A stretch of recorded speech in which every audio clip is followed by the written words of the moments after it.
So, dapat lihat itu PowerPoint, teman-teman? Sudah, Kak. Oke. Baik, teman-teman.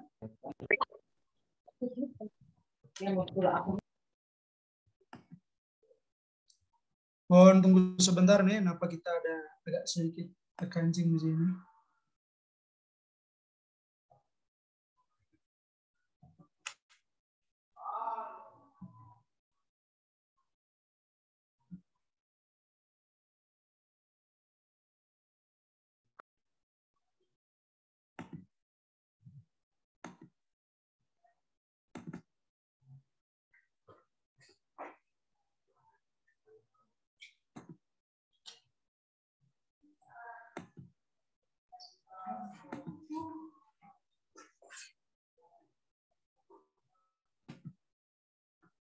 Oke, so muncul PowerPoint, teman-teman? Sudah aman, Kak.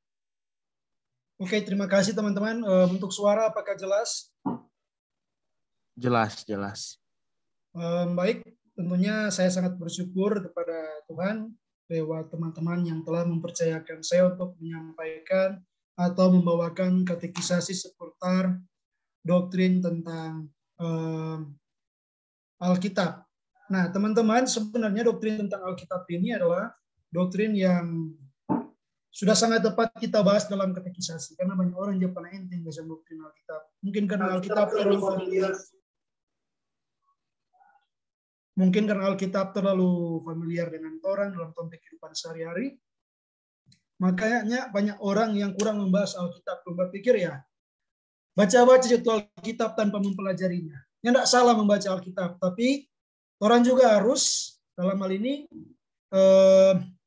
mempelajarinya. Nah, dalam kekristenan itu sendiri, teman-teman, ada doktrin-doktrin di mana kita tidak bisa berbeda. Jadi ada doktrin-doktrin di mana orang yang boleh berbeda satu sama yang lain. Kalau berbeda dalam doktrin ini, maka bisa dikategorikan sebagai orang yang bukan Kristen atau orang yang sesat. Misalnya Tritunggal. Jadi selama teman-teman mengakui doktrin Allah Tritunggal dan percaya pada doktrin Allah Tritunggal, maka teman-teman dapat dikategorikan sebagai orang Kristen. Maka kalau sampai teman-teman menyangkal doktrin Tritunggal, maka teman-teman bukan bagian dari kekristenan. Misalnya saksi Yehova, kemudian saksi Yehuwa, maka doktrin Tritunggal ini adalah doktrin yang tidak bisa kita kompromikan. Jadi kalau orang Kristen itu harus percaya doktrin Tritunggal, tidak ada alternatif lain. Nah, kemudian doktrin keselamatan seperti yang teman-teman sudah bahas, itu doktrin keselamatan. Nah, orang harus percaya bahwa keselamatan itu semata-mata anugerah dari Allah, dari awal sampai akhir itu pekerjaan Allah. Nah, ini juga tidak bisa dinego. Jadi barang siapa yang mengaku diri Kristen itu harus percaya bahwa keselamatan, maka orang harus percaya bahwa Alkitab adalah firman Allah. Kalau orang mengaku Kristen tapi tidak percaya doktrin Alkitab sebagai firman Allah, maka bisa saja kisah-kisah tentang kebangkitan Tuhan Yesus, kematian Yesus Kristus, itu justru akan membuat kita menjadi orang yang tidak percaya akan peristiwa itu. Jadi sangat penting orang percaya bahwa Alkitab itu firman Allah. Kemudian gereja sebagai tubuh Kristus, orang mengenal gereja yang tidak kelihatan dan gereja yang kelihatan. Gereja yang tidak kelihatan ini cuma diketahui oleh Tuhan. Inilah orang-orang pilihan di sepanjang zaman, orang-orang Kristen sejati. Sedangkan gereja yang tidak kelihatan, gereja yang kelihatan ini adalah misalnya bentuk sebuah institusi, sinode gemim, ada DP gedung, ada DP struktur, dan sebagainya. Jadi ini 4 doktrin ini tidak bisa kita berbeda satu dengan yang lain. Yang namanya Kristen itu harus percaya kepada 4 doktrin ini.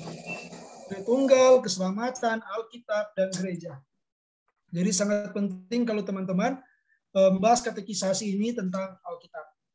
Nah, atau subtema mengapa saya harus percaya Alkitab adalah firman Allah. Mungkin di benak teman-teman ya orang Samuel Pak. So percaya pasti Alkitab itu firman Allah. Mungkin ada yang seperti itu. Jadi merasa bahwa ini topik ini itu kurang, bagaimana mau bilangnya, kurang tepat.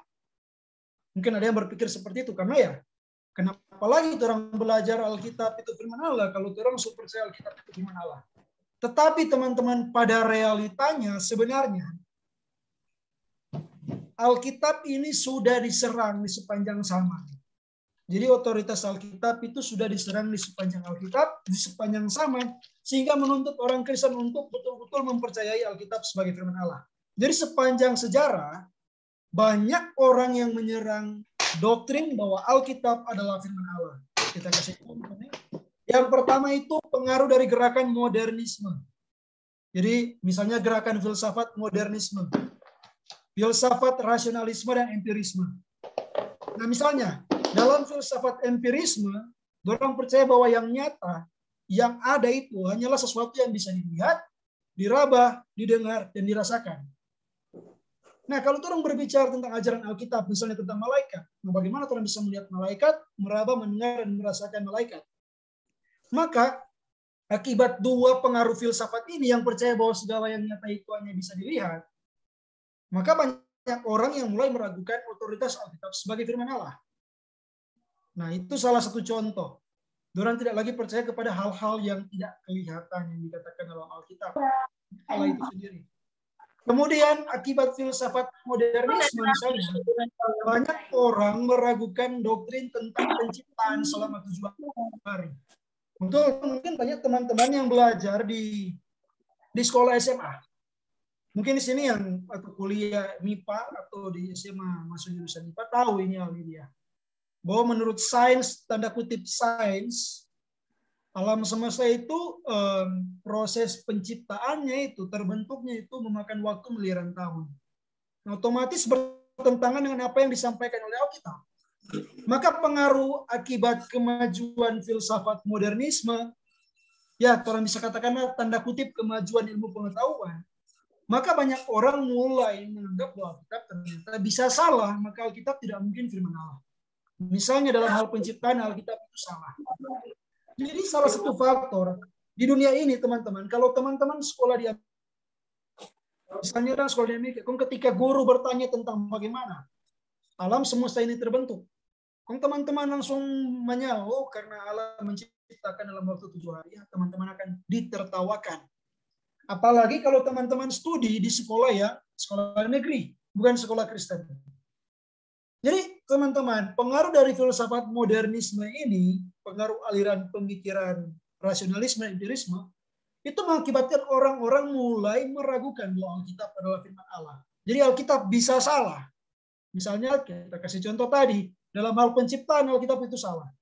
Kalau Alkitab bilang Tuhan dari Adam dan Hawa, hanya sains bilang Tuhan ini dari apes atau dari yaki dan monyet seperti itu dan berevolusi. Nah, sadar atau tidak sadar teman-teman, entah teman-teman memikirkan ini secara serius, inilah yang diterima oleh dunia saat ini. Makanya ketika teman-teman mungkin sekolah studi di luar negeri, di MIT atau di Harvard atau di Oxford sebagainya, teman-teman tidak mungkin akan dijelaskan penciptaan alam semesta ini berdasarkan sudut pandang Alkitab. Tapi berdasarkan sudut pandang sains tadi, tanda kutip sains tadi, yang percaya bahwa alam semesta diciptakan selama miliaran tahun. Nah, bagaimana teman-teman? Kelihatannya doktrin bahwa Alkitab adalah firman Allah ini kurang penting. Tapi sebenarnya di seluruh dunia, doktrin ini semakin ditekan dan semakin ditentang. Itulah sebabnya orang perlu belajar kembali bahwa Alkitab adalah firman Allah, supaya orang bisa mempertahankan ajaran ini ketika orang berhadapan dengan orang-orang yang lain. Begitu. Nah, yang kedua, kalau tadi serangan dari modernisme, yang kedua, serangan dari postmodernisme. Nah, salah satu ciri khas filsafat postmodern itu subjektivisme. Mungkin kata-kata yang agak tinggi ya, teman-teman. Cuman yang benar, subjek itu manusia lah. Jadi teman-teman, kebenaran tidak lagi, kalau tadi kebenaran Alkitab itu ditentukan berdasarkan penelitian ilmiah, kalau modernisme, kebenaran Alkitab ditentukan oleh penelitian ilmiah misalnya. Tapi dia fakta Alkitab ini bisa dikatakan salah apabila tidak memenuhi standar penelitian ilmiah. Sedangkan kalau subjektivisme, teman-teman jangan terlalu kira ada suara-suara samar, mohon maaf. Ini lagi di kos Sedangkan kalau subjektivisme itu terlalu menekankan kepada diri sendiri. Jadi yang menentukan kebenaran itu bukan lagi apa penelitian ilmiah, melainkan susah juga. Jadi bukan lagi penelitian ilmiah, melainkan perasaan pribadi misalnya.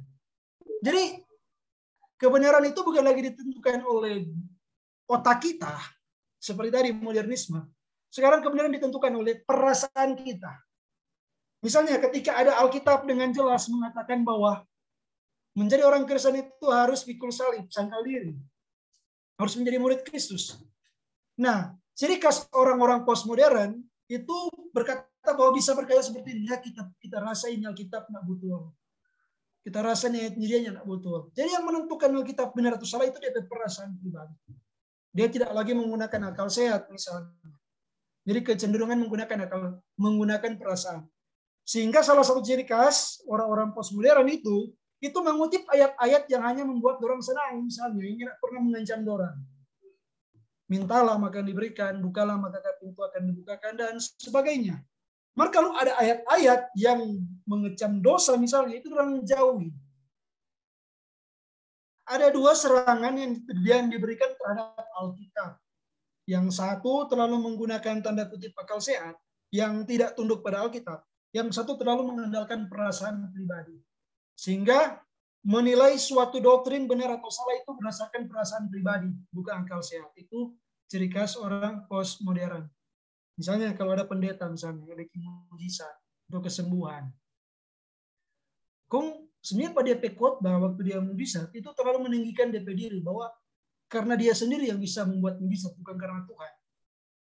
Nah, walaupun sebenarnya ini khotbahnya dia bertentangan dengan Alkitab, maka karena orang adalah orang-orang yang postmodern, orang berpikir ya ini kata pendeta dia betul, karena kita rasa itu betul. Jadi yang menentukan ini benar atau salah itu bukan Alkitab, tapi perasaan orang. Kita merasa diberkati oleh khotbah pendeta. Padahal yang dia khotbahkan tidak Alkitab. Maka karena orang merasakan diberkati, maka orang langsung mencaplok ya sudah inilah kebenaran. Jadi intinya teman-teman di awal ini kita ingin menekankan bahwa kenapa orang perlu belajar Alkitab sebagai firman Allah. Karena sederhana, karena Alkitab di sepanjang zaman terus diterang dan terus diserang dan ditekan. Nah, sekarang orang mau belajar kenapa Alkitab adalah firman Allah. Nah, berbicara tentang Alkitab, teman-teman, ada yang beda. Ketika misalnya orang, bagaimana ya? Orang misalnya, bagaimana orang bisa mendapatkan pengetahuan tentang sesuatu. Misalnya ini kemoceng. Anugerah ini warna apa ini kemoceng? Warna hijau, kuning dengan merah muda. Nah, anugerah so mengatakan suatu pengetahuan namanya ini kemoceng. Bahwa ini kemoceng ini warna hijau, kuning dengan merah. Jadi itu pengetahuan yang anugerah bilang. Nah, sekarang kita pertanyaan dari mana anugerah bisa tahu ini warna hijau, kuning, dan merah? Karena anugerah bisa pengetahuan orang itu berdasarkan misalnya indera manusia. Jadi orang melihat ini hijau, kuning, dan merah. Kemudian ini dari apa yang ditangkap oleh mata, orang tua dipikirkan. Sehingga orang bisa menyampaikan suatu pernyataan informasi bahwa kemoceng ini warna merah, kuning, dan hijau. Nah, jadi orang untuk belajar tentang kemoceng, orang cukup mengandalkan manusia. Kemampuan manusia. Orang cukup mengandalkan orang mata dan orang pikiran. Betul tuh teman-teman, untuk bisa mendapatkan pengetahuan tentang kemoceng, orang cukup bergantung pada diri orang sendiri. Nah, ini disebut pengetahuan yang objektif dan sahih. Jadi betul, karena orang pemata semua mengkonfirmasi bahwa ini kemoceng dia merah, kuning, dan hijau. Ini disebut kebenaran yang objektif karena dikonfirmasi oleh orang pemata. Sekarang ada masalah. Siapa yang soleh Tuhan?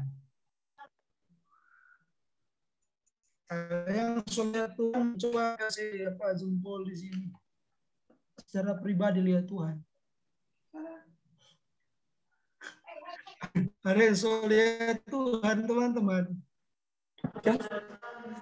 Lo Dorang jaga bapangge pak kita, kau jaga baku skor itu. kasih mood duluan. Main. Siapa yang so lihat Tuhan? Belum ada kan? Nah, kalau belum ada yang lihat Tuhan, sekarang dari mana orang bisa mendapatkan pengetahuan yang betul-betul pengetahuan tentang Tuhan? Kalau tadi orang dengan melihat kemoceng, orang bisa mendapatkan pengetahuan tentang kemoceng. Nah, masalahnya kalau Tuhan beda kasus. Kalau Tuhan tidak bisa dilihat, jadi bagaimana orang mendapatkan pengetahuan tentang Tuhan? Kalau orang mendapatkan pengetahuan tentang kemoceng, orang cukup bergantung pada kemampuan indera orang. Betul toh? Mar kalau Tuhan bagaimana? Orang tidak bisa bergantung pada diri orang sendiri. Tuhan tidak bisa orang lihat. Apalagi orang membungkus dengan otak orang yang kecil. Maka untuk bisa mendapatkan pengetahuan tentang Tuhan, itu cuma satu cara, teman-teman. Mesti Tuhan yang kasih tahu tentang dia. Dimboleh orang yang cari tahu. Jadi yang berinisiatif memperkenalkan dirinya, yang sehingga orang bisa mendapatkan pengetahuan itu bukan karena kemampuan manusia, tapi semata-mata karena anugerah Allah. Dalam hal apa? Itu dikenal dengan istilah dengan wahyu Allah. Jadi orang tidak mungkin mendapatkan pengetahuan tentang Tuhan kalau orang bergantung pada orang berdiri. Apabila Allah tidak menyatakan dirinya, tidak membuka dirinya. Jadi intinya kata wahyu itu sebelumnya tertutup, kemudian terbuka. Jadi Allah mewahyukan diri, membuka dirinya, memperkenalkan dirinya. Jadi ini cara Allah membuat orang bisa mengenal dia. Satu-satunya ialah dengan wahyunya, dengan memperkenalkan dirinya. Kemudian teman-teman, nah apa itu wahyu? Tadi kita sudah bilang, jadi itu semacam sebelumnya tertutup, sekarang terbuka. Nah itu wahyu Allah, teman-teman. Teman-teman, slide ada next satunya enggak kan? Anugerah, Belum Kak, belum. Masih di Holy Bible kan? Iya Kak, masih di situ. Oke, sorry teman-teman. Nanti kita mau stop share, kita mau share ulang. Jadi tadi teman-teman, kamu jelaskan ulang. Ini boleh orang yang cari tahu tentang Tuhan. Kalau mengenalkan diri orang sendiri, orang tidak akan mungkin bisa mendapatkan pengetahuan tentang Tuhan. Hanya Tuhan yang bisa menyatakan dirinya sendiri, memperkenalkan dirinya sendiri, baru orang bisa mendapatkan pengetahuan tentang Tuhan. Nah teman-teman, setelah buka ini slide, sudah apa itu wahyu?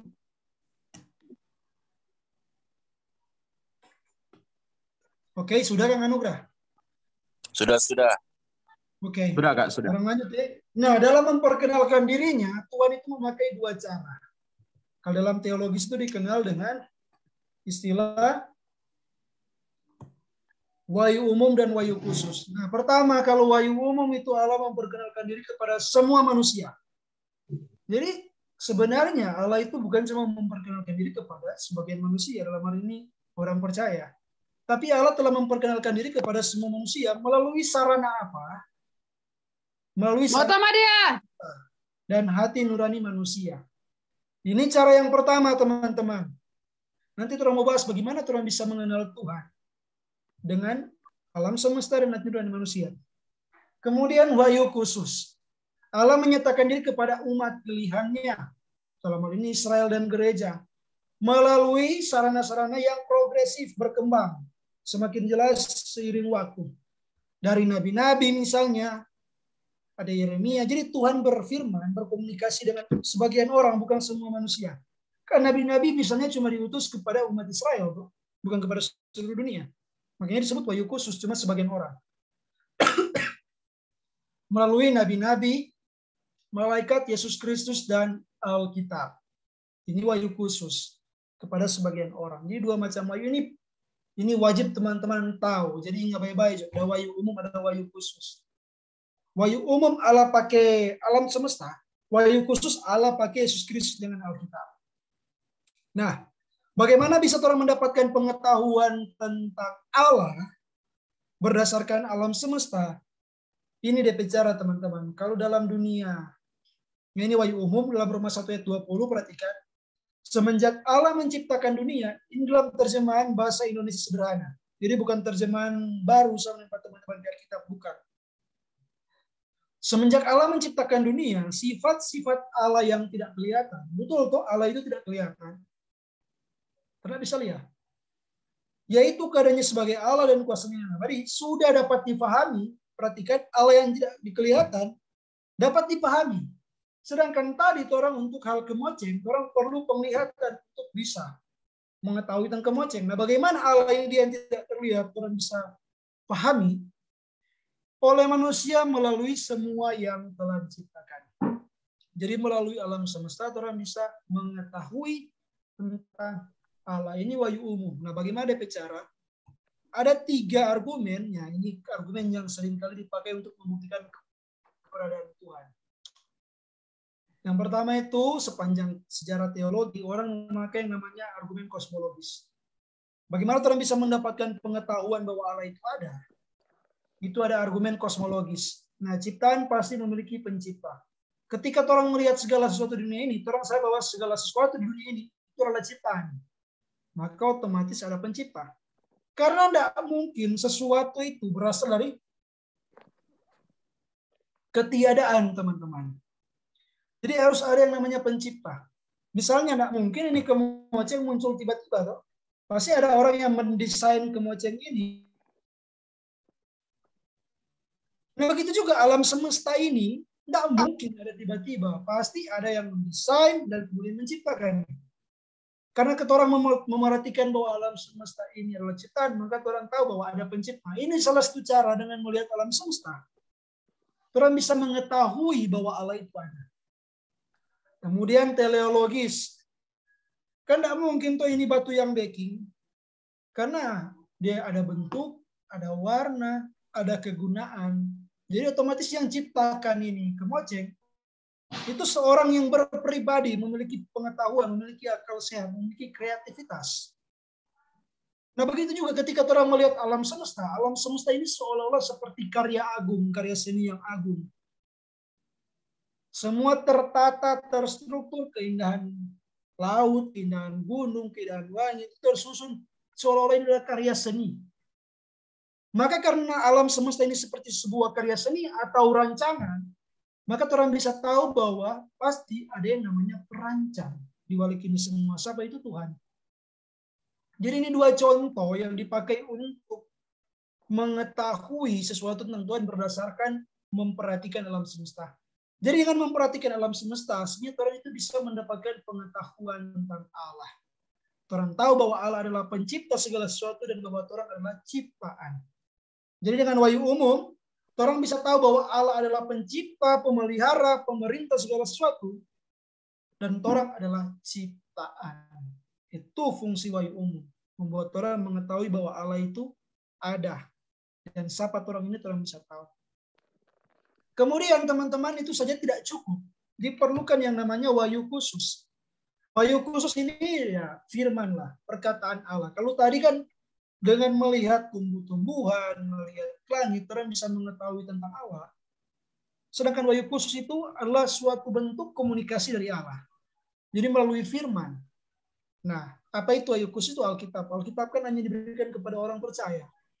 2 Timotius 3:16, segala tulisan diilhamkan Allah, karena itu yang itu seharusnya tidak ada.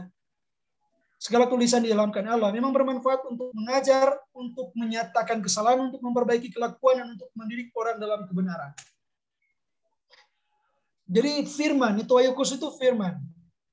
Nah, contohnya apa? Contohnya kasus Adam, teman-teman. Masih next slide. Contohnya kasus Adam.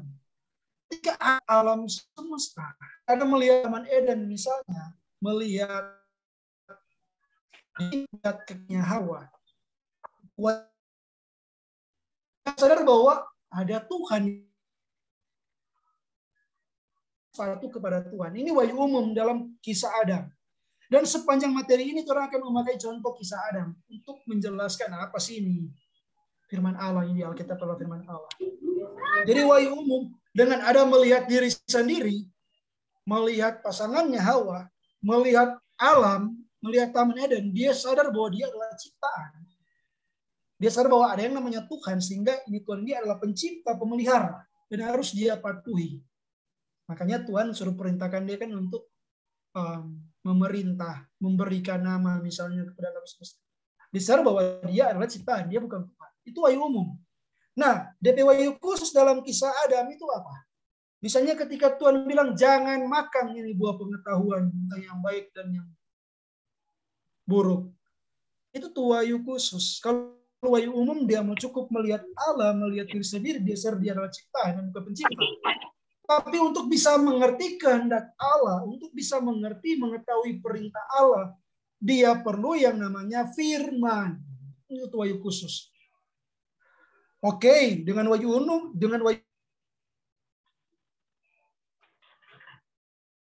khusus supaya dia tahu apa yang Allah kehendaki, apa yang Allah perintahkan. Itu lewat firman. Misalnya tadi, penuhilah bumi, atau beranak cuculah, atau jangan makan buah pengetahuan yang baik dan yang jahat. Itu wahyu khusus dalam bentuk firman. Jadi contoh wahyu umum dan wahyu khusus dalam kisah Adam. Jadi orang mesti clear dulu ya sampai sini teman-teman. Nah kemudian bagaimana caranya Alkitab itu bisa menjadi firman Allah? Itu dikenal, bukan menjadi, Alkitab itu memang firman Allah. Dikenal dengan istilah doktrin inspirasi Alkitab. Kalau orang perhatikan, jadi apa yang doktrin inspirasi Alkitab? Itu pekerjaan Allah melalui rohnya. Pekerjaan Allah melalui rohnya untuk menguasai dan memimpin orang-orang yang telah dipilihnya untuk menuliskan perkataan yang dikehendakinya dalam Alkitab tanpa salah dalam bahasa aslinya. Jadi ingat coba baik istilah-istilah ini ya teman-teman. Wahyu umum, wahyu khusus, inspirasi Alkitab. Inspirasi Alkitab itu pekerjaan Roh Kudus yang memampukan para penulis Alkitab dalam menulis Alkitab sehingga apa yang orang tulis betul-betul merupakan firman Allah. Jadi bagaimana Allah beracara, bagaimana Allah menuntun para penulis Alkitab dalam menuliskan Alkitab sehingga Alkitab adalah firman Allah. Kalau orang perhatikan ayat tadi 2 Timotius 3 ayat 16. Perhatikan di sana, segala tulisan diilhamkan Allah. Kalimat yang kita kasih bold. Segala tulisan ini merujuk kepada seluruh Alkitab. Walaupun secara pengertian ketat ini merujuk pada perjanjian lama. Tapi secara luas orang bisa artikan ini kepada seluruh kitab-kitab dalam Alkitab. Jadi orang ganti juga. Alkitab diilhamkan Allah. Nah, kata diilhamkan Allah ini itu sama dengan DP bahasa asli kan DP itu dinafasi atau dihembuskan keluar. Jadi kata diilhamkan Allah itu dinafasi atau dihembuskan keluar. Jadi dengan kata lain bahwa Alkitab itu keluar dari Allah. Sama ketika orang berbicara, orang bernafas masuk ke dalam atau keluar? Keluar. Coba unites. Saya bernafas keluar. Maka oleh karena itu orang bisa yakin bahwa Alkitab adalah firman Allah.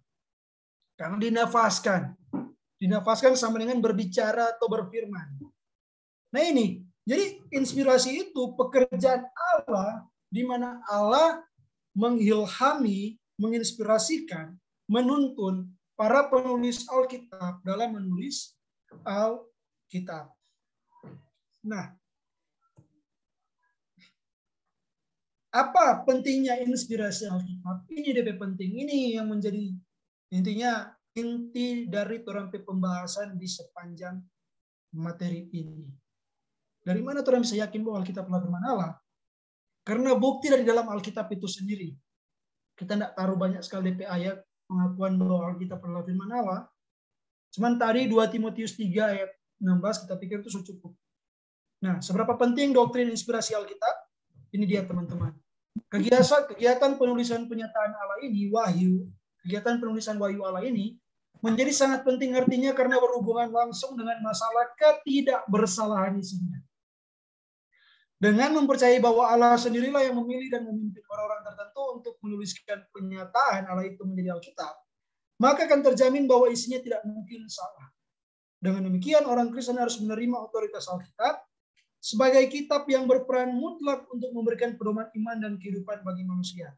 Contohnya, Misalnya anugerah diberikan tanggung jawab oleh Presiden Joko Widodo untuk menuliskan BAP sambutan. Kira-kira anugerah bikin baik-baik atau nyanda? Bikin baik-baik. Baik-baik. Kau usahakan, tidak mungkin toh apa yang orang tulis itu sesuatu yang harus orang tulis itu harus sesuai dengan kehendak presiden. Sedangkan presiden yang perintah orang menulis sambutan, dia sambutan, orang mau tulis itu sebaik mungkin supaya seminimal mungkin itu bahkan tidak ada sama sekali kalimat yang orang tulis yang tidak dikehendaki oleh presiden. No, apalagi Tuhan Allah. Ketika Tuhan Allah memerintahkan para penulis Alkitab dalam menuliskan Alkitab, maka dia menuntun menjaga mereka sehingga apa yang mereka tulis itu betul-betul sesuai dengan apa yang dikehendaki oleh Allah. Ini pentingnya doktrin inspirasi Alkitab. Dan karena Allah yang jaga, maka tidak mungkin Alkitab itu salah. Itu teman-teman. Makanya Alkitab itu merupakan otoritas tertinggi, kebenaran mutlak tertinggi. Jadi tidak ada yang lebih tinggi dari Alkitab sebagai orang percaya. Orang harus mengakui hal itu. Mengapa? Karena kebenaran dalam Alkitab itu objektif. Berlaku di mana saja dan kapan saja. Banyak teori itu yang keliru. Karena teori itu mengalami perkembangan. Misalnya, dulu mungkin 100 tahun yang lalu, Pitagoras itu ini. Oh, ternyata ditemukan 100 tahun kemudian, tahun ini, rumus itu keliru. Maka rumus itu direvisi. Karena keliru. Jadi teori itu bisa berubah, bisa salah teman-teman, seiring waktu. Tetapi kebenaran Alkitab itu berlaku sepanjang masa. Kebenarannya kekal dan universal. Bukan cuma berlaku di Israel. Kalau Yesus itu Tuhan, bukan cuma di Israel itu Tuhan, tapi dimanapun Yesus adalah Tuhan. Ini yang menjadikan Alkitab itu memiliki otoritas. Karena yang menulis Alkitab ini secara pengertian yang lewat sarana manusia. Jadi doktrin inspirasi Alkitab. Nah, selain kesaksian dari Alkitab itu sendiri bahwa Alkitab adalah firman Allah, Alkitab juga memiliki keunikan-keunikan lain. Jadi ini semacam tanda kutip bukti dari luar Alkitab untuk meneguhkan bahwa Alkitab itu betul-betul adalah firman Allah. Yang pertama, keunikan sejarah. Kalau orang berdasarkan teori penciptaan muda, Young Earth Creationist, orang percaya bahwa alam semesta itu masih berumur kira-kira 6.000 tahun. Ini teori penciptaan alam semesta yang muda. Nah, keunikan sejarahnya ialah apa teman-teman? Alkitab pertama kali ditulis oleh Musa. Dia tulis kitab Kejadian, kitab Taurat, kira-kira tahun 1400 sebelum Tuhan Yesus lahir. BC itu kan before Christ. Kalau bahasa Indonesia dan SM, sebelum Masehi, sebelum Mesias, sebelum Kristus. Sedangkan kitab yang terakhir dalam Alkitab, kitab Yohanes, Wahyu Yohanes itu ditulis kira-kira tahun 90-an atau tahun 100 lah. Orang belakang. Oleh Yohanes. Nah, walaupun rentang waktu penulisan Alkitab ini kurang lebih 1.500 tahun, bayangkan jarak penulisan Alkitab dari Kejadian sampai Wahyu itu 1.500 tahun. Maka kalau kitab Wahyu ditulis saat ini tahun 2022, maka tambah 1.500. Ada 3.500 tahun ke depan baru Wahyu ditulis. Di antara Musa dengan Yohanes itu memiliki rentang waktu selama 1.500 tahun. Tetapi walaupun rentang waktu ini sangat panjang, yang menarik ialah Alkitab itu tetap konsisten. Tidak bertentangan satu dengan yang lain. Karena memiliki kisah yang sama. Kisah keselamatan dalam diri Yesus Kristus bagi umat manusia yang berdosa. Walaupun ditulis dalam kurun waktu yang sangat panjang, tapi bisa konsisten, bisa harmoni. Coba orang kumpulkan buku-buku teologi misalnya, atau buku bahasa Indonesia dari 100 tahun yang lalu dengan 100 tahun sekarang, dengan saat ini. Apakah orang bisa menemukan harmoni antara buku satu dengan yang lain? Ada konsistensi? Tidak mungkin, teman-teman. Pasti ada DP perbedaan. Pasti ada DP dalam kurun waktu 1.500 tahun dari zaman Musa sampai Yohanes, tapi Alkitab tetap konsisten, tetap koheren dengan beritanya bahwa Allah datang ke dalam dunia untuk menyelamatkan umat manusia yang berdosa. Ini keunikan yang pertama. Keunikan yang kedua, teman-teman, itu keunikan penulis Alkitab. Nah, Allah, memang Alkitab itu adalah wahyu Allah. Memang Allah yang menuntun penulis-penulis Alkitab dalam menuliskan Alkitab. Tetapi bukan berarti Allah betul-betul menjadikan manusia sebagai robot. Tidak, teman-teman. Allah memakai latar belakang para penulis Alkitab dalam menuliskan Alkitab. Misalnya latar belakang apa, teman-teman? Profesi. Ada yang berprofesi sebagai nabi, ada yang berprofesi sebagai jenderal, ada yang berprofesi sebagai raja, ahli kitab, PNS, dan sebagainya. Jadi Allah memakai profesi yang sangat beragam, teman-teman. Kemudian ada gembala, ada imam, ada nelayan, ada penagih pajak, ada teolog, ada dokter. Jadi ini profesi para penulis Alkitab. Sehingga tiap penulis Alkitab itu memiliki ciri khasnya sendiri dalam menuliskan Alkitab. Itu, teman-teman. Kemudian Alkitab ditulis di 3 benua, Asia, Afrika, dan Eropa. Ini ada penulis-penulis di Eropa, ada penulis-penulis di Asia, ada penulis-penulis di Afrika. Misalnya Musa di Afrika, di Mesir. Di Asia misalnya, dan Eropa ada Paulus. Jadi Alkitab ditulis 3 benua, Asia, Afrika, dan Eropa. Ini keunikan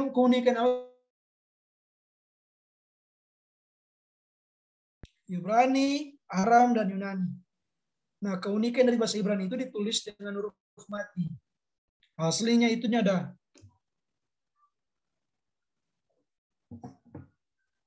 Aslinya itunya ada A, I, U, E, O. Kemudian bahasa Aram ini keunikan itu adalah bahasa ibu, bahasa sehari-hari Tuhan Yesus. Jadi kalau orang ini bahasa Manado. Dan kemudian bahasa Yunani itu bahasa internasional, masa PB. Kalau sekarang bahasa Inggris. Ini Alkitab ditulis dalam 3 bahasa di tempat yang berbeda, dengan profesi yang berbeda, dengan juga alat tulis yang berbeda. Ada yang namanya papirus, gulungan kertas. Paling umum itu ditemukan di Mesir. Taurat yang original itu papirus dari bentuk. Baru pahatan. Ini Alkitab zaman dahulu, teman-teman. Original. Ada keramik. Itu berbentuk semacam guci atau vas bunga. Baru kodeks. Ada yang berbentuk seperti memang buku Torah. Nah, ini DP bentuk. Yang sebelah kiri atas itu perkamen kulit binatang. Yang tengah itu papirus. Yang sebelah kanan atas itu pahatan.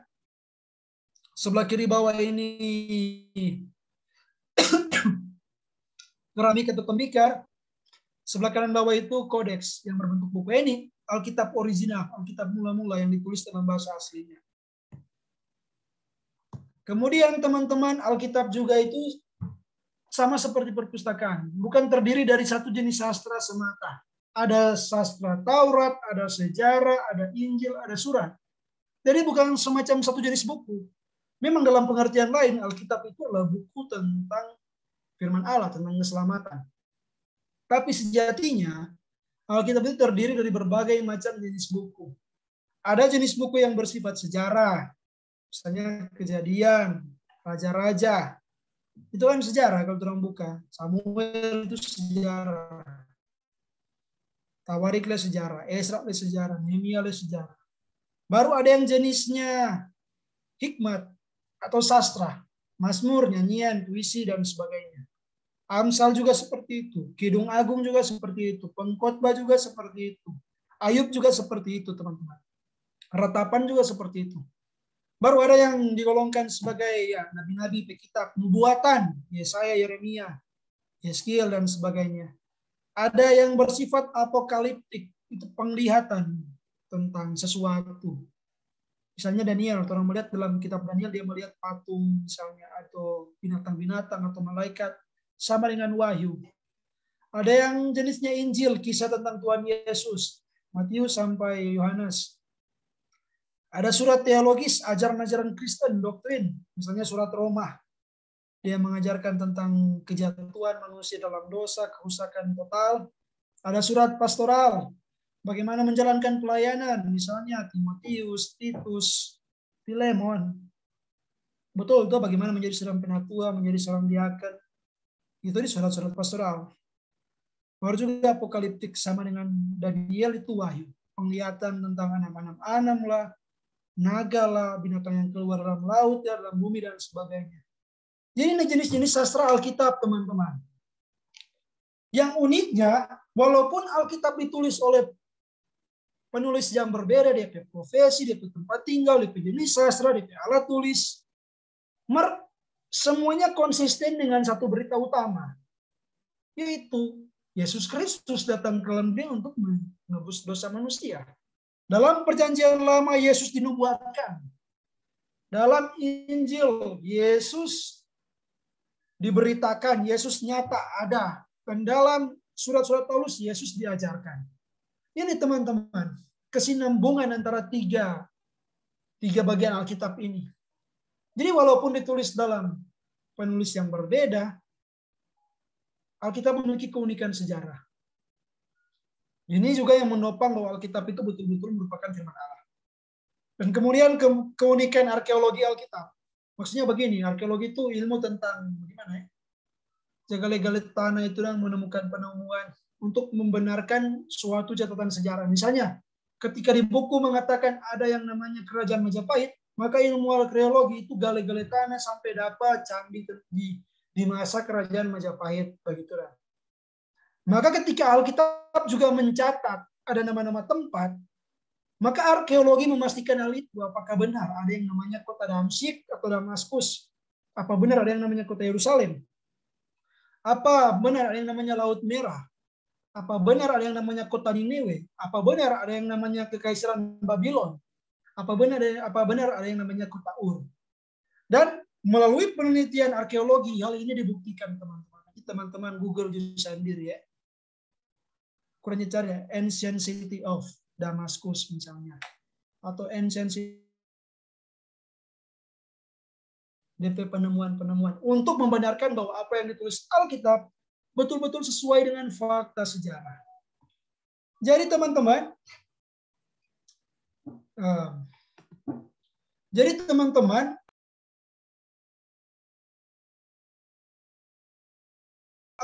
baik teman-teman mau charge laptop.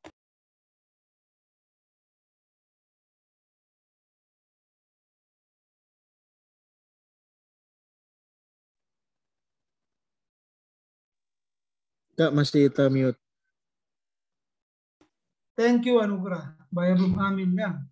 Jadi ada kurang lebih 40 penulis yang berbeda ditulis dalam 3 bahasa. Ini pengetahuan basic teman-teman.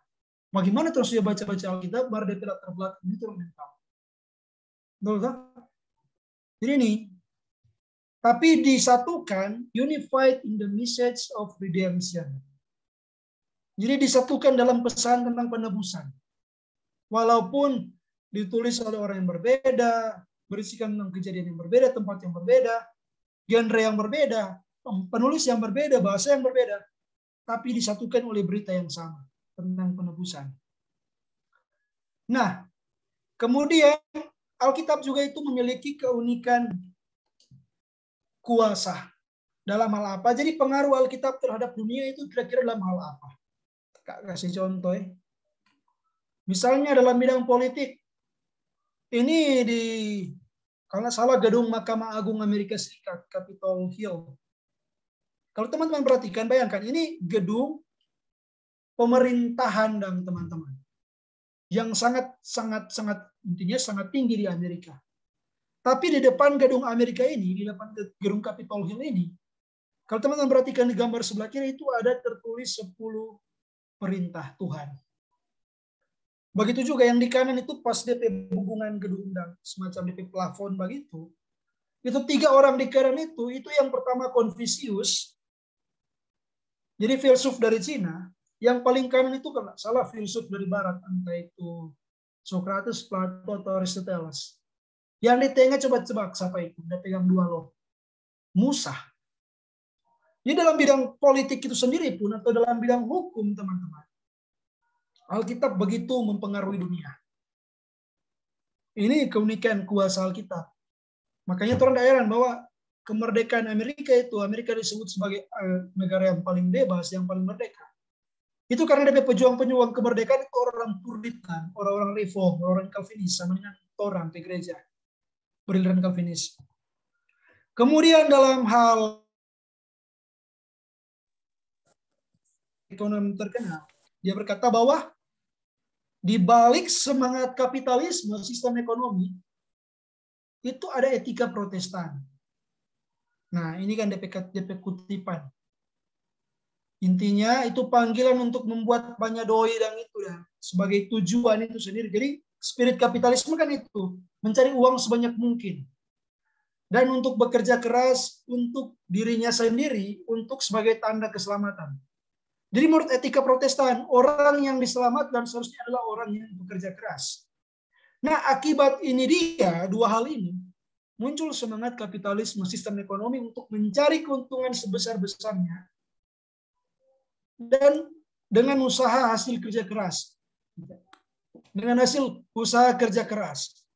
Jadi dua hal ini, etika Protestan ini, yang mempengaruhi semangat kapitalisme. Nah, ini juga DP kata-kata. The Protestant ethic is the spirit of capitalism. The Protestant ethic basically means sacrificing and saving for the future, adopting a rational attitude towards life. Jadi etika Protestan pada dasarnya itu berarti pengorbanan untuk apa? Untuk menyimpan uang misalnya untuk masa depan. Jadi tabung. Ini kan kapitalisme sekali.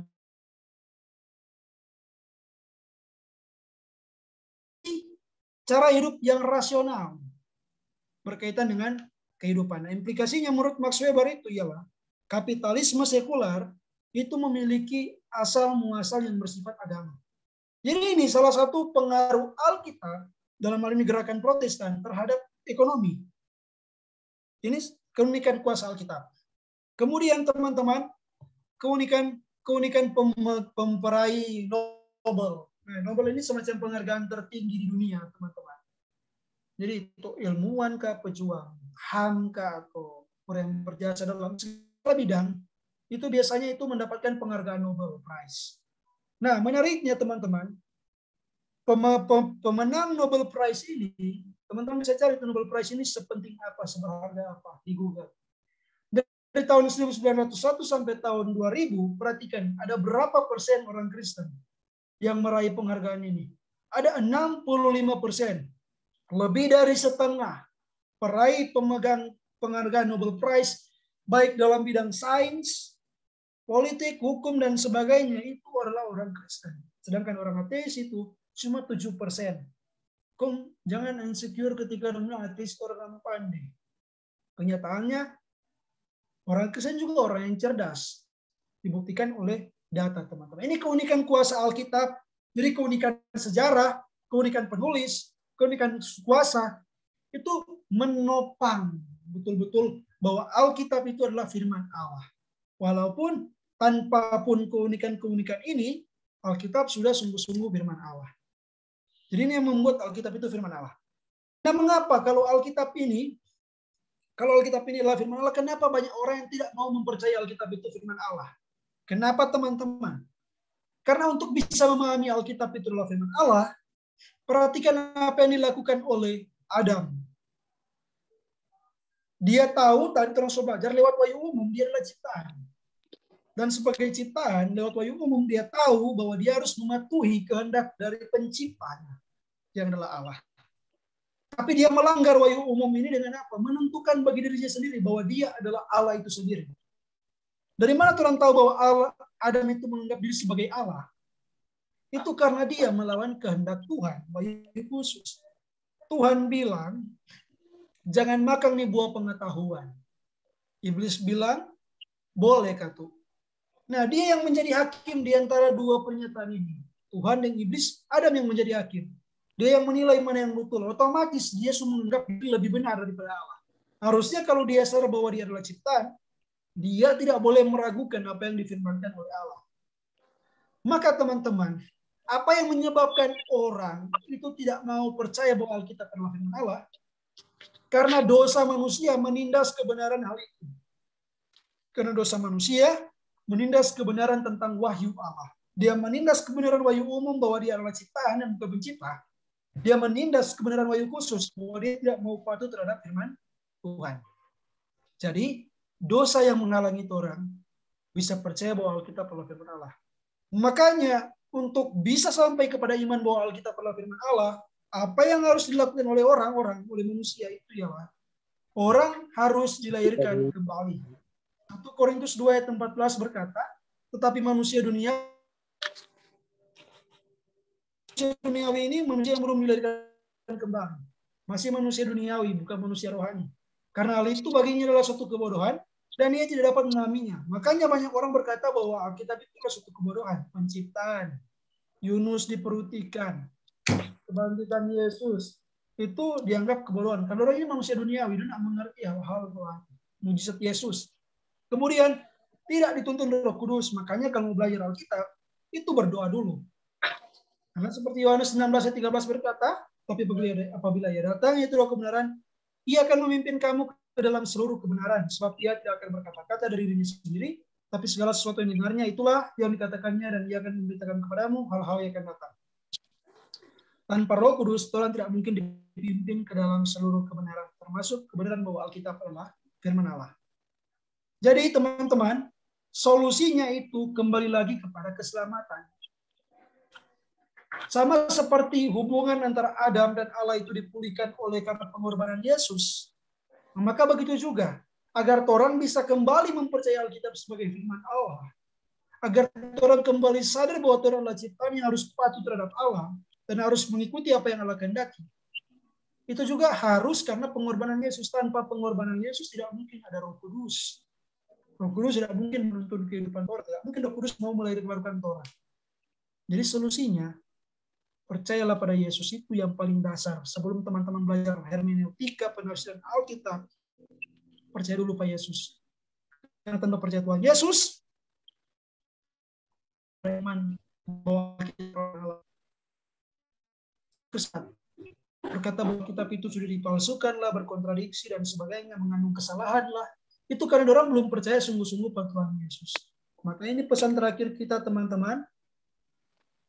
2 Timotius 3 ayat 16, orang amini bersama, hafal baik-baik ini ayat, bahwa segala tulisan yang diilhamkan Allah bermanfaat untuk mengajar, untuk menyatakan kesalahan, untuk memperbaiki kelakuan, untuk mendidik dalam kebenaran. Ini materi yang bisa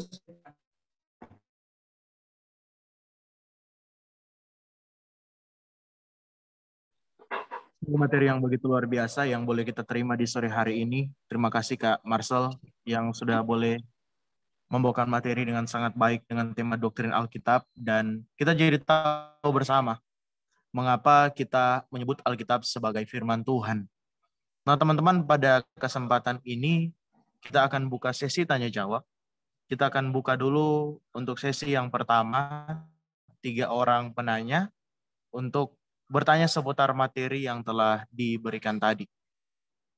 Dipersilakan teman-teman yang merasa ada sesuatu yang harus diperjelas atau ada sesuatu yang kurang dimengerti seputar dengan materi doktrin Alkitab, mengapa saya harus percaya bahwa Alkitab adalah firman Tuhan, dipersilakan untuk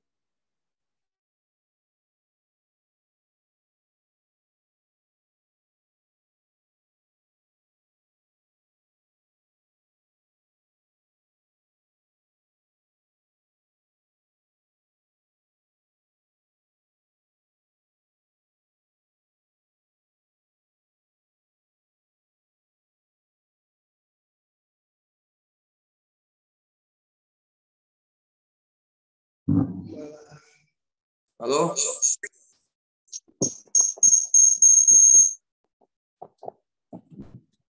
Halo.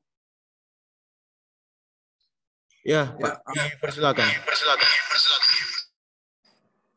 Ya, jadi saya mau nanya untuk apa, ada orang yang misalnya bilang, wah saya misalnya nih kalau apa gitu ada kasus ya waktu itu ya, anak GMIT waktu itu dia bilang katanya Alkitab itu apa katanya bukan firman Tuhan, hanya bagian gitu.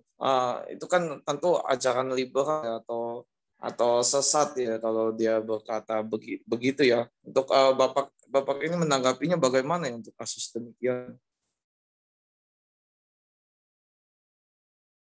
Ya, tentu sepakat bahwa ajaran itu ajaran kalau misalkan itu dengan ajaran liberal. Memang menarik karena sebagian orang Kristen itu masih percaya bahwa Alkitab itu firman Allah, tetapi cuma sebagiannya. Jadi ada ayat-ayat yang misalnya itu bukan merupakan firman Allah. Itu memang tidak dipungkiri, tidak bisa dipungkiri itu ada. Misalnya Alkitab bisa salah dalam hal pencantuman waktu penciptaan yang sudah seperti saya jelaskan tadi, atau mengenai kisah Yunus itu bisa salah, tapi di kisah-kisah yang lain Alkitab itu bisa benar. Ini pengaruh liberalisme. Tapi juga ada yang pengaruh yang disebut dengan neo-ortodoksi. Itu berkata bahwa Alkitab itu berisi firman Allah. Apabila Alkitab itu betul-betul dihayati oleh kita, betul-betul ketika kita membaca Alkitab, kita mendapatkan sesuatu dari Alkitab.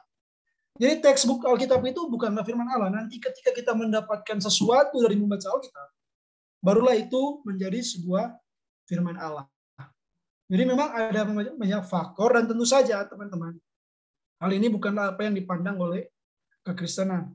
Tadi kita sudah belajar bahwa doktrin inspirasi Alkitab menjamin bahwa Alkitab dari awal sampai akhir, dari Alfa sampai Omega, itu merupakan kebenaran yang tidak bersalah.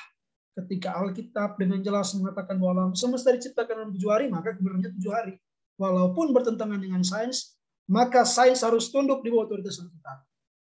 Karena sains bisa salah. Tadi sudah saya sampaikan, teori bisa keliru 100 tahun yang akan datang. Tapi Alkitab karena dipelihara oleh Allah, maka tidak mungkin keliru. Jadi ini jawaban kita. Dan kita perlu menuntun orang-orang yang bergumul dengan hal ini agar mereka sampai pada kepercayaan yang benar tentang Alkitab. Mungkin ini tanggapan saya pribadi, dikembalikan kepada komisi. Ya, bagaimana dengan penanya? Apakah jelas dengan jawaban yang diberikan? Ya, terima kasih. Oke, teman-teman. 2 orang lagi yang ingin bertanya, dipersilakan. Oke, kita boleh. Boleh. Iya, kita tertarik dengan apa ya? Yang ayat Timotius itu, segala tulisan itu dari mana orang yakin atau para pengkanon yakin bahwa segala tulisan yang diilhamkan Allah itu benar-benar kitab-kitab yang orang pegang sekarang. Dari mana?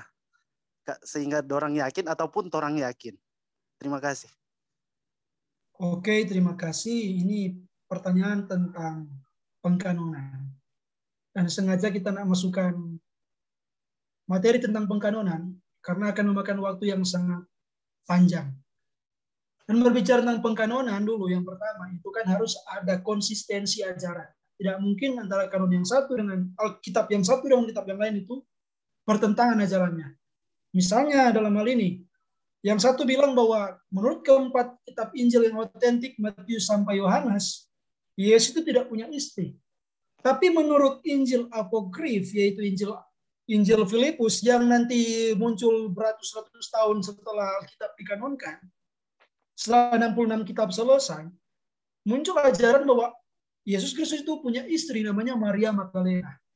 Nah, otomatis ajaran ini bertentangan dengan ajaran 4 Injil tadi, Matius sampai Yohanes. Dan jangan lupa bahwa di lewat tradisi ini, para bapak gereja menjaga kemurnian ajaran dalam kitab. Kan bapak gereja itu punya murid-murid. Maka ketika ada tulisan rohani, kemudian ajarannya itu tidak sesuai dengan apa yang diajarkan oleh Yesus Kristus lewat para murid-muridnya, maka para bapak gereja ini pasti langsung tahu bahwa ini hal yang keliru. Jadi selain dia harus konsisten dengan seluruh ajaran, jadi itu, dia tidak boleh bertentangan, tidak boleh kontradiksi. Baru dia berfokus kepada Yesus Kristus misalnya. Banyak waktu untuk membahas kanon dan kita pikir waktu tidak akan cukup ketika kita membahas bagaimana sesuatu itu bisa dikanonkan. Tapi Dari data sejarah misalnya tidak boleh salah ketika menyebut peristiwa perang Epifani misalnya. Itu harus sesuai data sejarahnya. Dan banyak buku-buku apokrif yang tidak sesuai data sejarahnya. Baru, kenapa orang tidak pakai kanon orang Katolik Roma yang pakai Deuterokanonika, yang ada Tobit, Yudit, dan sebagainya. Karena dalam kitab-kitab ini mendukung ajaran-ajaran Katolik Roma. Doa kepada orang mati, purgatori, dan sebagainya. Tentu saja ini tidak diajarkan oleh Alkitab. Jadi ada pengkanonan Perjanjian Lama, itu sudah sah. Ada 39, baru kemudian diterjemahkan ke dalam bahasa Yunani bentuk Septuaginta. Baru dalam pengkanonan Perjanjian Baru memang itu agak sedikit alot. Nanti kira-kira di zaman Athanasius baru betul-betul lengkap 27. Jadi bukan gereja yang menentukan mana Alkitab yang benar, mana Alkitab yang salah. Alkitab itulah yang bisa dikenali bahwa Alkitab inilah firman Allah sehingga gereja bisa tahu bahwa inilah firman Allah. Jadi bukan gereja yang menentukan Alkitab adalah firman Allah, tapi karena Alkitab adalah firman Allah, maka Alkitab pasti dikenali oleh gereja. Jadi kira-kira ini, karena kalau membahas panjang tentang pengkanonan itu butuh persiapan lebih. Ini mungkin jawaban sederhana dan singkat mengenai pengkanonan. Terima kasih. Ya, terima kasih Kak Marcel. Bagaimana dengan penanya? Apakah jelas dengan jawaban yang diberikan?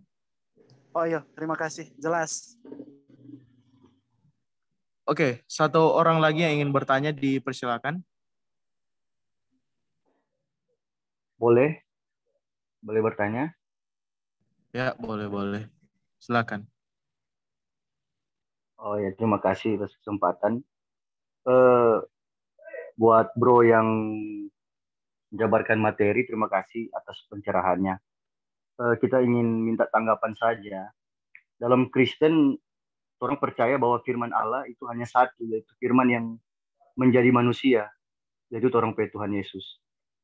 Sedangkan orang pe Alkitab yang orang baca saat ini adalah hasil kanonisasi yang dilakukan oleh manusia. Nah, makanya saya minta tanggapan. Saya pribadi percaya bahwa Alkitab adalah cerita kebenaran tentang pekerjaan Tuhan Allah, pekerjaan Tuhan Yesus, dan pekerjaan Roh Kudus di dunia. Tapi bagaimana jika ada maksud lain dalam kanonisasi Alkitab ini, seperti maksud politik dan maksud ekonomi? Terima kasih. Ya, terima kasih. Jadi tanggapan untuk hal ini itu ada sangkut pautnya dengan tadi jawaban kita kepada saudara Piai, di mana bahwa yang menentukan Alkitab ini firman Allah itu bukan gereja sekali lagi, tapi firman Allah sendiri yang menentukan ini Alkitab itu berotoritas. Itu sangat jelas teman-teman di dalam pengakuan iman. Jadi bukan Alkitab yang menentukan, bukan gereja yang menentukan Alkitab itu adalah firman Allah, tapi Alkitab itu sendiri yang menentukan Alkitab itu adalah firman Allah.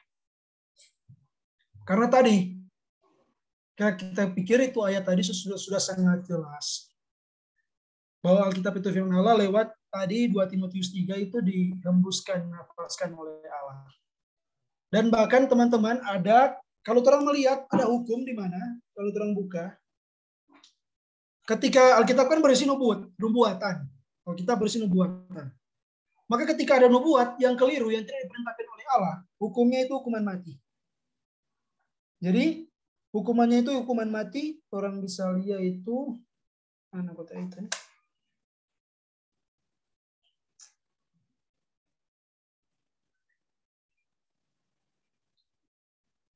Di Ulangan 18 itu dibahas. Jadi kalau ada Ulangan 18 ayat 20 sampai 22 kalau tidak salah. Jadi nabi-nabi sadar bahwa ketika orang bernubuat secara keliru, bahwa konsekuensinya hukuman mati. Dari segi hukum, maka ini boleh sambaran teman-teman untuk menubuatkan sesuatu yang keliru. Jadi orang tahu bersama hal ini. Kemudian tadi doktrin inspirasi mengajarkan bahwa Alkitab pasti dipelihara oleh Allah. Nah mungkin hal-hal yang keliru itu dibiarkan dalam Alkitab. Kalau orang berkata bahwa Alkitab itu cuma cerita tentang kebenaran, berarti ada kebenaran di luar Alkitab. Konsekuensinya ada kebenaran di luar kekristenan. Konsekuensinya ada kebenaran di luar Allah Kristen. Saudara percaya tidak? Apakah ada Allah lain selain Allah Kristen yang juga mengandung kebenaran? Jadi kalau ada kebenaran yang tidak sepenuhnya ada di Alkitab, konsekuensinya Alkitab itu bukan satu-satunya kebenaran. Ada banyak kebenaran di dunia ini. Jadi banyak kebenaran yang harus orang pilih. Alkitab bilang ini, yang lain bilang ini. Teman-teman harus menunjukkan kepada kita standar kebenaran di luar Allah. Jadi yang bisa menandingi Allah untuk bisa meragukan Alkitab itu adalah firman Allah. Kalau teman-teman misalnya bilang bahwa kebenaran itu ada banyak, tidak mungkin cuma satu. Ada kebenaran di luar agama Kristen misalnya. Sementara berkata kepada saya bahwa kebenaran itu cuma satu, bahwa kebenaran itu ada banyak. Pernyataan bahwa ada kebenaran yang banyak, bahwa ada kebenaran yang banyak itu merupakan satu pernyataan bahwa kebenaran itu cuma satu, bahwa kebenaran itu ada banyak. Jadi agak berputar pikiran, agak ribet. Tapi yang namanya kebenaran itu pasti selalu satu. Baik yang percaya kebenaran itu banyak maupun kebenaran itu cuma satu, kebenaran itu tetap satu. Masalahnya yang menjamin kebenaran ini adalah kebenaran objektif, itu cuma Allah. Untuk bisa berkata bahwa 2 tambah 2 itu 4. Dari mana orang bisa yakin bahwa 2 tambah 2 itu 4? Teman-teman, untuk bisa sampai pada pengetahuan yang absolut mengenai hasil ini, teman-teman harus periksa seluruh alam semesta. Bahwa betul enggak 2 tambah 2 itu sama 4? Periksa seluruh alam semesta. Karena suatu kebenaran yang objektif itu harus universal, berlaku dimanapun. Ini boleh itu 2 tambah 2 sama dengan 4 cuma di Indonesia. Dia harus benar juga di Pluto, di Mars, di manakah. Begitu juga kebenaran 2 tambah 2 sama dengan 4 itu harus berlaku secara kekal sepanjang masa. Masalahnya siapa yang ada ketika alam semesta diciptakannya ada. Maka ketika orang bergantung kepada manusia, orang akan mungkin bisa sampai pada perkataan bahwa Alkitab itu cuma cerita kebenaran. Ingat baik-baik, Alkitab itu cuma cerita kebenaran, itu adalah satu kebenaran. Dan bro harus buktikan bahwa bro itu hadir di mana saja dan ada di sepanjang zaman untuk bisa mempertanggungjawabkan pernyataan gue. Maka kalau Tuhan Allah yang bilang, orang bisa percaya bahwa Alkitab itu adalah firman Allah, karena Allah ada di mana saja. Orang bisa yakin bahwa 2 tambah 2 itu 4, berlaku di mana saja, karena Allah ada di mana saja. Dan orang bisa yakin bahwa 2 tambah 2 itu sama dengan 4, berlaku sepanjang masa, karena Allah itu kekal. Jadi kalau bro mau berkata Alkitab ini cuma cerita kebenaran, bukan firman Allah, maka dari mana bro bisa menjustifikasi pernyataan bro? Apakah bro hadir di mana saja dan berada secara kekal? Kalau tidak bisa, maka bro tidak bisa mengklaim kebenaran. Termasuk pernyataan bro bahwa Alkitab itu hanyalah cerita tentang kebenaran. Hanyalah cerita tentang kebenaran, bukan kebenaran itu sendiri. Nah kemudian yang kedua, memang ada 2 pandangan, tapi bukan berkaitan. Orang cuma beda sudut pandang. Yang satu itu Yesus itu betul-betul firman, Logos, Yohanes 1 ayat 1, dan setelah itu sudah jelas. Tapi yang satu itu menyangkut Alkitab. Jadi berkaitan dengan istilah saja teman-teman. Tapi baik Yesus maupun Alkitab itu sama-sama merupakan firman Allah. Tadi 2 Timotius 3 sudah sangat jelas, dilampirkan itu sama dengan dihembuskan, sama dengan suatu perkataan. Jadi ini mungkin jawaban kita, mohon maaf kalau terlalu sulit untuk mencerna ini tanggapan ini, tapi kita berusaha agar bisa sesederhana mungkin untuk menjelaskan hal ini. Terima kasih.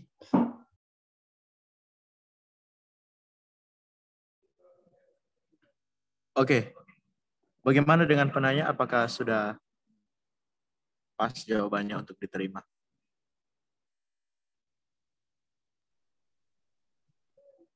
Ya, karena saya minta tanggapan, ya saya menerima tanggapan dari pembicara. Terima kasih, bro.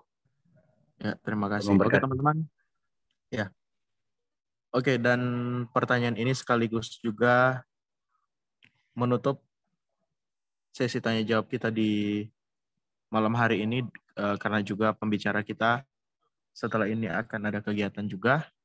Untuk itu kita akan akhiri pertemuan pendalaman Alkitab online kita di malam hari ini. Untuk itu atas nama Komisi Pelayanan Pemuda Jemaat Kami Bukit Karmel Kakentoran 2 Wilayah Bitung 1, mengucapkan banyak terima kasih kepada Kak Marcelino Runtunuwu yang sudah bersedia untuk membawakan PA dari sore jam 5 sampai di jam saat ini. Sekali lagi diucapkan banyak terima kasih. Tuhan Yesus senantiasa memberkati. Dan memang agak sulit juga mengadakan pendalaman Alkitab semacam ini karena ya kita tahu bersama banyak orang, bahkan banyak anak-anak muda yang tidak tertarik untuk membahas hal semacam ini. Sudah jauh anak-anak muda, bahkan hamba-hamba Tuhan pun kebanyakan menghindari pembahasan yang doktrinal dan lebih suka membahas hal yang bersifat praktis. Sehingga walaupun memang poster sudah disebar selama seminggu, saya juga masih ingat pertama kali saya mengadakan pendalaman Alkitab semacam ini 2 tahun yang lalu. Itu yang hadir hanya 3 orang dan yang diskusi hanya 3 orang. Dan memang kita mengalami kesulitan semacam ini ketika mau melaksanakan pendalaman Alkitab, dan Kak Marcelino pun pasti tahu bagaimana tantangan ketika mengadakan PA-PA yang membahas tentang doktrin-doktrin, karena memang kurangnya peminat. Tetapi saya yakin dan percaya bahwa Roh Kudus akan menarik orang-orang untuk terus belajar dan mendalami firman Tuhan. Yang perlu kita lakukan sebagai anak-anak muda adalah kita terus belajar dan juga terus melaksanakan hal-hal semacam ini sampai mereka tertarik untuk mengikutinya. Sekali lagi diucapkan banyak terima kasih kepada Kak Marcel. Tuhan Yesus senantiasa memberkati. Kita menutup rangkaian pendalaman Alkitab kita di sore menjelang malam hari ini. Nantikan pendalaman Alkitab selanjutnya, teman-teman diinformasikan bahwa ke depan sudah ada 2 pembicara yang mengkonfirmasi untuk menjadi pembicara dalam pendalaman Alkitab yang akan dilaksanakan oleh Komisi Pemuda Gemim Bukit Karmel. Yang pertama itu dari Pak Henry Cornelius Mamen, pengajar teologi dan filsafat. Dia akan memberikan PA dengan tema panggilan Kristen. Dan juga Pak Albert Rumampuk yang juga merupakan seorang Reform Indonesia, dia akan membawakan dengan tema Allah Tritunggal. Menarik sekali, terlebih khusus tentang Allah Tritunggal. Nanti kita nantikan saja. Kami dari Pemuda Gemim Bukit Karmel akan membagikan poster seperti yang sudah kami bagikan sebelumnya. Sekali lagi terima kasih kepada Kak Marcel. Mari kita bersatu di dalam doa, kita berdoa. Allah Bapa kami yang bertakhta di dalam kerajaan surga, yang kami sembah di dalam nama anak-Mu yang tunggal, Tuhan kami Yesus Kristus, kami mengucap syukur atas kasih Tuhan yang senantiasa berlimpah di dalam kehidupan kami. Ketika di saat ini Tuhan, kami boleh mengikuti pendalaman Alkitab dengan tema doktrin Alkitab. Seberapapun kami yang hadir, walaupun hanya lewat Zoom meeting ini, Tuhan berkati kami semua, baik Kak Marcelino Runtunu sebagai pembicara ataupun kami sebagai pendengar. Biarlah kami menjadi orang Kristen yang terus-menerus diperbaharui dan terus-menerus dipanggil untuk belajar mendalami kebenaran firman Tuhan, mendalami iman kami dengan lebih sungguh. Ini kami Tuhan yang berdoa, bermohon dan bersyukur kepadamu. Tuhan berkati kami semua di dalam nama Tuhan Yesus, yang adalah Tuhan dan Juru Selamat kami yang hidup, kami berdoa. Amin. Ya, terima kasih semua. Tuhan Yesus memberkati. Sampai jumpa di dalam pendalaman Alkitab selanjutnya.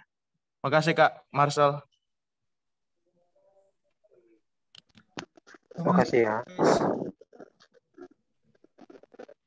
Baking ulang nih. Siap. Pamitnya teman-teman. Terima kasih Kak Marcel. Karena orang juga sama-sama punya kerinduan yang sama, Pak, kita gereja juga sama-sama betul-betul getol dalam hal doktrin. Kita pikir ini akan menjadi kekuatan orang apabila orang ada semacam kerjasama, koordinasi, supaya adanya bagus kasih tinggal. Kalau orang juga sangat fokus pada pemuridan, jadi pengajaran doktrin itu sangat ditinggikan juga. Jadi sangat mengapresiasi teman-teman berusaha dalam membuat program-program seperti ini. Jadi kalau ada apa-apa, orang bisa kerjasama kembali. Ya, Tuhan Yesus memberkati orang semua. Shalom. Shalom. Tuhan Yesus berkati. Shalom. Shalom.